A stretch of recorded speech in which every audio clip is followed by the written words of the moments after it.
Boa noite. A próxima guerra está no ar. Por pouco, ela começou quando Donald Trump e o norte-coreano Kim Jong-un dispararam desaforos um contra o outro. Embora os dois imprevisíveis líderes tenham remarcado o encontro em Singapura, o perigo continua. Se a diplomacia falhar, será muito difícil para os Estados Unidos conviver com a ameaça de ser alvo de um míssil balístico nuclear da Coreia do Norte. Também por pouco, uma guerra não começou quando Israel estreou seus novos caças F-35 contra posições do Irã na Síria. O Pentágono já pôs a China e a Rússia à frente do jihadismo na lista das maiores ameaças que deve enfrentar. A próxima guerra não será como as antigas. Os frontes hoje são as cidades e não o exército nas fronteiras. Não existem mais algo como uma linha Maginot protegendo a França da Alemanha e da Itália, nem a linha Bar-Lev no deserto do Sinai, entre Israel e o Egito. A frase do dramaturgo grego Ésquilo, na guerra, a verdade é a primeira vítima, não é repetida mais só para a imprensa. Tornou-se uma estratégia para batalhas. A desinformação tem o poder de uma arma letal. Já a vimos em eleições batizadas de fake news. Vírus de computador como Stuxnet paralisou as centrífugas que produziam urânio enriquecido no Irã. Hackers penetram sistemas de defesa, bancos, multinacionais e estão mobilizados para a próxima guerra. Um olhar sobre o mundo convidou Gunther Hudzit para falar da próxima guerra. Ele dá aula de Relações Internacionais na ESPM. É doutor em Ciência Política pela USP, mestre em Segurança Nacional pela Georgetown University. Foi assessor do Ministério da Defesa e trabalhou na Embaixada Brasileira em Washington e na missão do Brasil na Organização dos Estados Americanos, a OEA. Seu sonho juvenil era ser oficial da Marinha. Os olhos não o permitiram, mas visão é o que não lhe falta. Tanto que não só a Marinha, mas o Exército e a Força Aérea o premiaram por seus trabalhos. Boa noite, professor. Boa noite, Ravino. Obrigado pelo convite. Está pronto para a próxima guerra? Nós todos temos que estar, porque, como você bem colocou, hoje o mundo vive um momento de tensão como o ex-presidente Lula diria, nunca antes, desde o fim da Guerra Fria, a tensão está tão alta entre os países. Mas, pelo que entendi, conversando com você um pouco antes do programa começar, a guerra começa antes da guerra. Sim. Na verdade, já estamos vivenciando isso.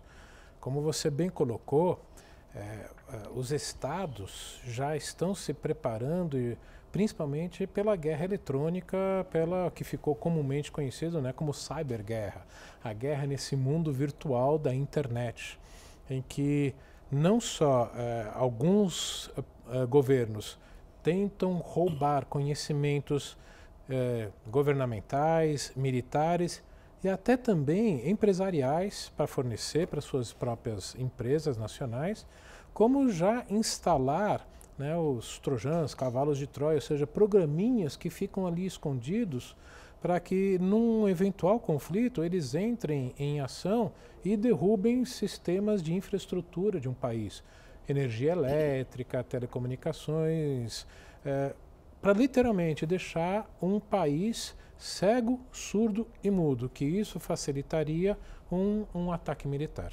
Eu não consigo não trazer aqui o que você me falou um pouquinho antes também. O Brasil aguentaria apenas 7 minutos dessa pré-guerra?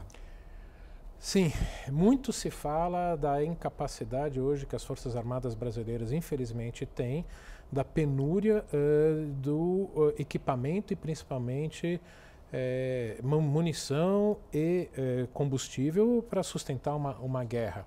Mas isso é olhar, né, olhar pelo retrovisor, é a guerra passada. Muito também se compara com o conflito que teve aqui nas Malvinas, né, entre Malvinas ou Falklands. Malvinas, né, para os argentinos, Falklands para os britânicos, né, em 82, em que um conflito bastante tradicional, né, forças armadas de cada lado. Hoje, qualquer governo que esteja se preparando para essa guerra moderna, guerra de quinta geração, como alguns autores colocam, já tem seus programas instalados em setores de infraestrutura brasileira. E que, portanto, parariam, por exemplo, imagina o que seria desligar Itaipu. O que aconteceria com a infraestrutura energética brasileira? Apagaria a luz do Paraguai. Não só do Paraguai, mas... não, é só 1/3 do Brasil, mas é efeito cascata, como a gente já viu. Ou desligar toda a internet no Brasil, desligar, por exemplo, toda a rede de radares do Brasil, o que aconteceria com o tráfego aéreo, desligar toda a capacidade de refino da Petrobras. Ou seja, sim, se colocaria o Brasil cego, surdo e mudo em questão de minutos. Eu vi isso presencialmente. Quando os Estados Unidos foram atacar o Iraque, Bagdá, de repente apagou a luz, os computadores pifaram e não se sabia o que estava acontecendo. E então chegaram os aviões americanos para bombardear. Porque o país estava indefeso. Sim. Os radares não viam nada, como você disse, mudos, surdos e cegos. Sim. E aquelas cenas que ficaram famosas, né, dos mísseis e das metralhadoras antiaéreas iraquianas atirando a esmo porque não sabia o que estava acontecendo. Mas isso, naquela época, isso era Estados Unidos que tinha essa vantagem. Já tinha esse conhecimento. Hoje, outros governos também desenvolveram essa capacidade e o que muitos não sabem, a Coreia do Norte é um dos governos que mais tem desenvolvido essa capacidade justamente por ter um oponente gigantesco que militarmente não conseguiria enfrentar, que é justamente Estados Unidos. E também, como Estados Unidos desenvolveu toda essa sociedade conectada, se por um lado é uma vantagem econômica, política, militar, por outro lado, é um calcanhar de Aquiles.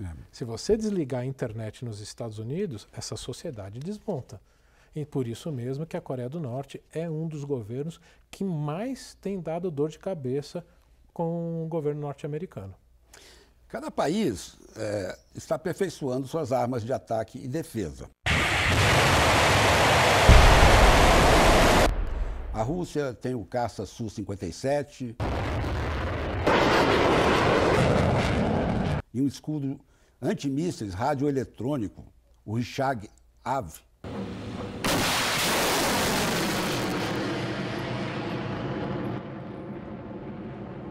Em Israel, entrou em combate o F-35. Tido como o melhor avião de guerra do mundo. A China voa com bombardeio H-6K. Os norte-coreanos testaram uma bomba de hidrogênio e mísseis intercontinentais.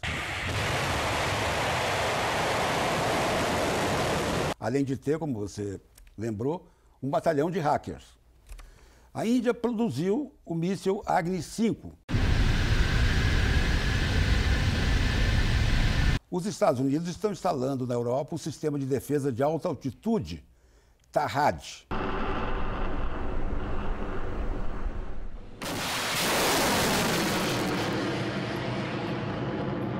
Nenhuma dessas armas convencionais mais modernas, porém, bate a novidade letal e pouco conhecida, o enxame de drones.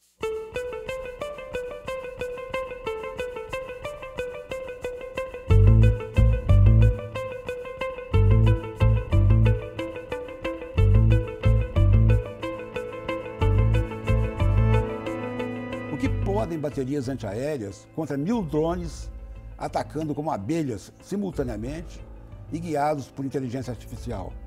A corrida ao drone já envolve muitos países. Sim. E aí o que eu acrescentaria?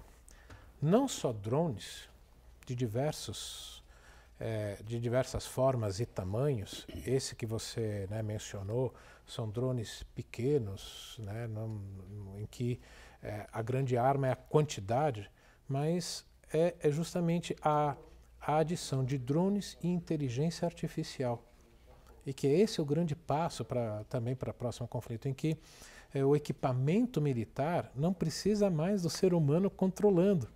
como foi até no início, né, da Guerra do Golfo de 91, não tem mais essa necessidade de um humano efetivamente controlando. Esse enxame de drones, por exemplo, ele seria para...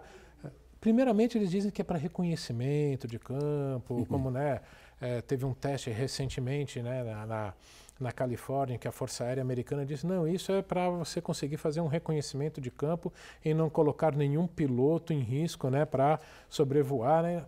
Não precisa de piloto, eles têm, né, satélites com um nível de resolução muito grande. Mas é justamente isso, de primeiro começar a afetar os sensores do oponente. E que pela quantidade que eles colocaram no ar, em torno de 100 pequenos drones, mesmo que viesse o oponente a derrubar metade disso, os outros 50 conseguiriam levar adiante essa capacidade de cegar, deixar mudo e surdo o oponente. Os drones são muito bonitinhos, assim, quando usados para fins pacíficos. A gente viu hoje a capa da Time sendo formada por centenas de drones, né? Vai lá e forma a capa, escreve Time, e a Time lança uma edição especial só sobre drones. E na abertura de Jogos Olímpicos, na abertura de grandes acontecimentos, os drones têm sido presentes. Agora, uma pergunta que fica, não bastaria uma contrassenha para paralisar esses drones? Sim, já existe isso. Principalmente, né, quem está muito na frente, por incrível que pareça, são os russos, de um equipamento que parece, inclusive, um rifle, mas é que ele dispara uma capacidade de isolar eletronicamente os comandos daquele drone e ele assumiria o comando eletronicamente de longe para trazer para o chão esse aparelho. Então, os governos e as Forças Armadas já estão procurando desenvolver isso. Isso é contra um. Também já foi utilizado, se desconfia que um drone americano que caiu no Irã, né, bastante avançado, e que o Irã fez uma parada, o governo iraniano mostrando que teria derrubado, o que se desconfia é que isso teria sido usado contra, né, esse equipamento norte-americano. Mas contra um dá, e agora? E quando é um enxame, como você bem descreveu, que é isso que se está tentando desenvolver, principalmente nos Estados Unidos, a China correndo logo atrás, que essa parte eletrônica, a China, as empresas civis chinesas estão também começando a dominar, né, esse mercado de drones, mas esses grandes comerciais de recreio, né, e que a hora que isso você diminui e põe uma aplicação militar, os chineses também estão correndo para esse mesmo caminho que os americanos. Com a junção de drones ou robôs, e isso que também é o próximo passo, com a inteligência artificial. É a junção dessa capacidade cibernética com inteligência artificial em que os robôs vão poder tomar a decisão independentemente de quando atirar ou não. Isso já preocupa uma parte dos cientistas norte-americanos, que têm justamente o medo de que isso possa fugir ao controle e saia matando indiscriminadamente em campo de batalha, inclusive civis. Eu sou um correspondente de guerra em extinção, porque as minhas guerras foram todas românticas. Eu ia de um lado da fronteira, depois passava para o outro lado. A gente via os obuses chegando. Hoje, essas guerras parecem videogames. É impossível você sair atrás de um drone que atira uma bomba lá no confins do Afeganistão. Como é que você vai chegar até lá? No meu tempo, você estava no fronte. E o que acontecia no fronte, você via, você percebia, saía e falava com vítimas. Bom, até aqui eu falei do que é conhecido e que há anos a gente já vivenciou. Mas, quanto aos arsenais secretos, fala-se de um submarino anão. Sim. Para ataques com armas químicas. Eu não sabia até então que era possível parar um país apenas com uma ordem eletrônica. Você sabe que os militares estão gestando com novas tecnologias? O que está sendo produzido e que a gente não sabe? Bom, principalmente nos Estados Unidos, todos aqueles projetos ultra secretos que geram tantas teorias, né, de conspiração com alienígenas e tal, mas que são novas tecnologias que estão sendo introduzidas para o campo militar. O governo norte-americano não aposenta um equipamento militar se não tiver um outro que tenha no mínimo a mesma capacidade. O exemplo maior disso foi justamente o Blackbird, o SR-71, um avião que voava praticamente na estratosfera a mais de 3.500 km por hora e que ele era um avião de reconhecimento. Ele foi aposentado. Se ele aposentou é porque alguma coisa foi colocada no lugar e tudo indica que é uma capacidade espacial que a Força Aérea Americana está desenvolvendo. No fim dos anos 90, a CIA quase conseguiu matar Osama Bin Laden lá no Afeganistão. Eu vi um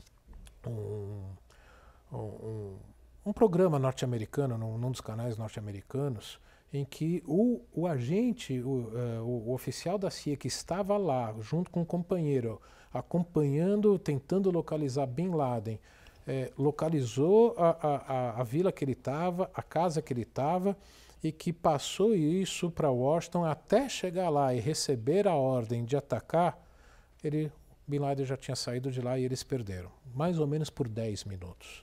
Então, o que o governo americano está tentando fazer é conseguir atingir qualquer ponto do planeta em até 20, 30 minutos. Isso só é possível usando capacidade espacial. Então, há aí uma fronteira da tecnologia, principalmente com velocidades hipersônicas, que nós ainda não sabemos direito, mas que os americanos, russos e chineses estão procurando desenvolver, que é para essa guerra da próxima geração. Então, nós não vamos nem ver direito o que atingiu o oponente. Como você colocou, não vão ser aqueles exércitos tradicionais do embate. Gunter, eu vou fazer um breve intervalo e volto daqui a pouco. Até já.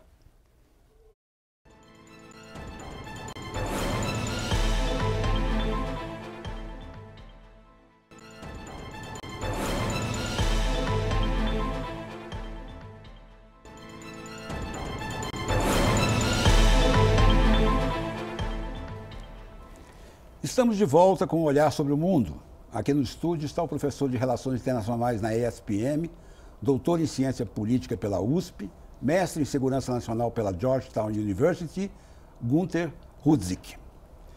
Professor, aonde há chances de começar uma próxima guerra? Ásia, Europa do Leste, Oriente Médio, tríplice fronteira?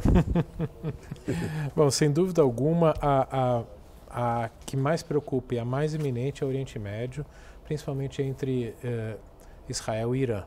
Mas muitos dirão, mas Israel e Irã não tem nem fronteira, não são vizinhos, sim, mas hoje são os dois países que elegeram um ao outro como os seus maiores inimigos. E por isso mesmo, como eu disse, uma guerra não só eletrônica, mas principalmente de mísseis, é o quadro mais provável de acontecer. A gente não pode esquecer também que, devido à guerra civil síria, a presença iraniana na Síria é muito grande, e o que tem ajudado para elevar a tensão entre esses dois governos. Um segundo lugar onde as tensões têm crescido muito é o Mar do Sul da China, Sudeste Asiático, onde a China tem construído ilhas artificiais e tem militarizado essas ilhas, ou seja, tem colocado equipamento militar lá, que ela nega, diz que não, mas já há registros de fotos de satélites mostrando isso. E qual é a importância? Porque a China diz que uma área de mar gigantesca é dela e todos os países vizinhos dizem que não e que essa posição chinesa vai contra a Carta dos Mares, a Convenção dos Mares das Nações Unidas, e que a China é signatária dessa carta, mas ela não reconhece isso. E Estados Unidos, para defender os interesses internacionais de livre passagem e seus aliados, tem aumentado a presença de navios militares nessa região.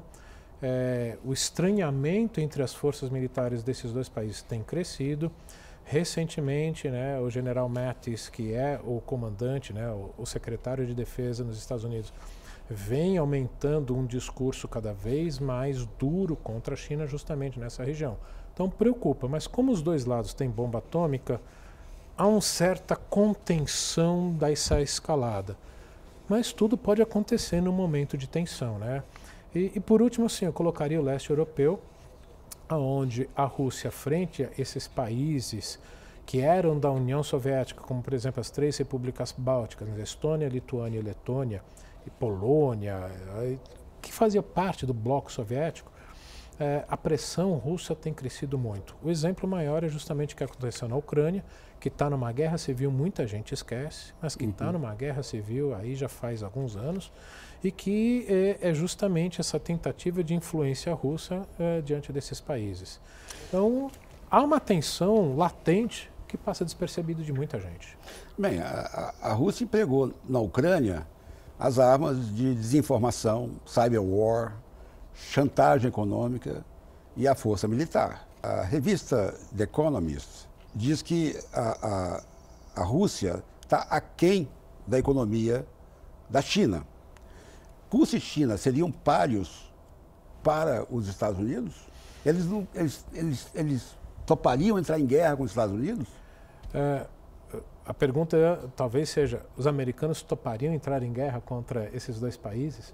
O que os americanos não gostam de dizer, mas que de vez em quando é dito em círculos mais restritos, a Rússia hoje é o único país que consegue produzir uma destruição irrecuperável nos Estados Unidos. O que é isso? A quantidade de ogivas nucleares e mísseis que a Rússia tem é capaz de destruir os Estados Unidos. Na verdade, eles são capazes de destruir a Terra uma vez e os americanos de destruir a Terra mais uma vez. O único detalhe é que a gente só tem uma, né? Mas, para se ter uma ideia, no auge da Guerra Fria, cada lado podia destruir a Terra 7 vezes.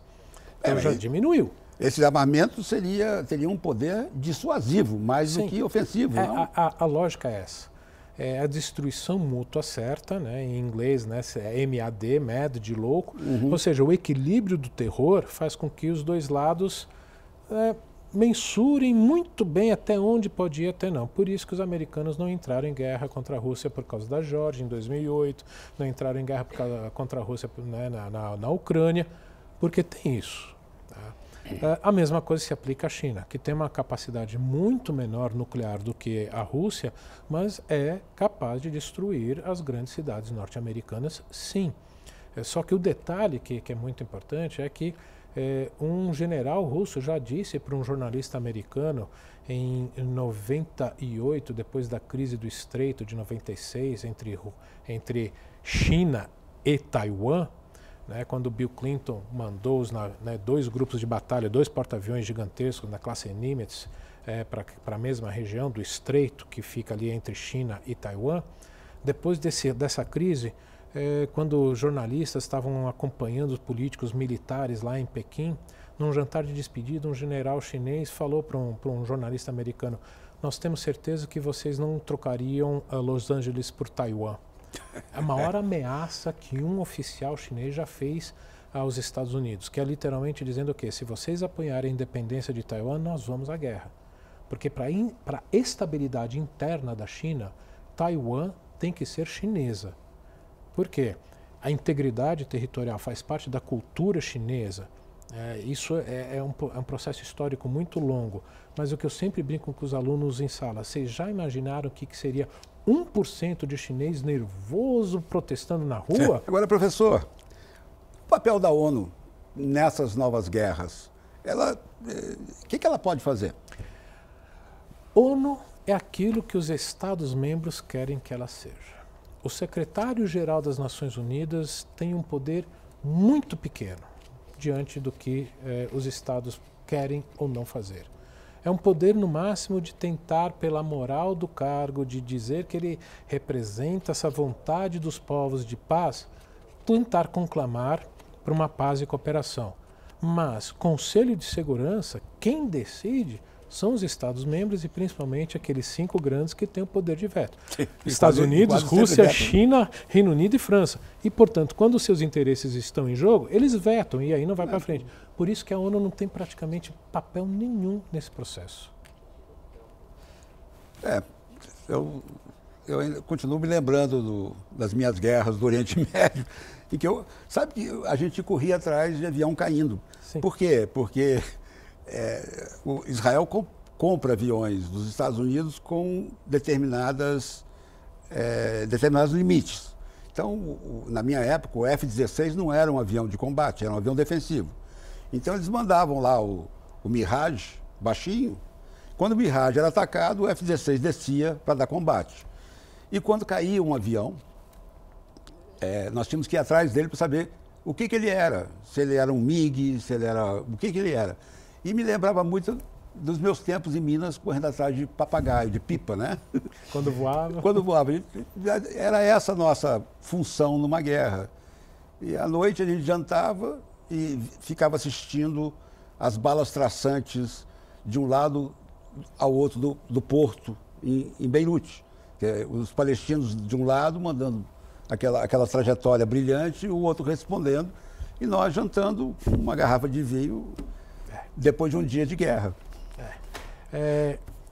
O papel da Força Aérea ainda vai ser no próximo conflito, até como está sendo hoje na Síria, justamente quando a Rússia entrou apoiando o governo de Bashar al-Assad, mudou completamente o quadro. Então, a Força Aérea ainda vai ter, numa próxima guerra, um papel preponderante, mas numa escala gigantesca. E aí, misturado com essa guerra cibernética, com mísseis, com certeza não vai ser um quadro muito agradável. E que principalmente naquela região, vai ter uma repercussão global gigantesca. É interessante porque quando eu cheguei ao Oriente Médio, a União Soviética estava se retirando. E agora a Rússia voltou, com base naval em Tartus e talvez vendendo armas para o Egito. É um retorno. Sim, né? E é isso que tem desestabilizado bastante a região. Professor, acabou. Um olhar sobre o mundo fica por aqui. No estúdio eu conversei com o professor Günter Hudzit, professor de Relações Internacionais na ESPM, sobre o que o mundo vai enfrentar em termos bélicos se houver uma guerra. Claro que o nosso esforço é sempre pela paz, não só porque o novo poder de fogo significa o fim do nosso planeta, ou como disse o professor, 7 vezes o nosso planeta. Eu agradeço particularmente a sua companhia. Um olhar sobre o mundo volta na semana que vem, sempre às segundas-feiras, depois de Rosiane Kennedy, às 15 para as 10. Um abraço.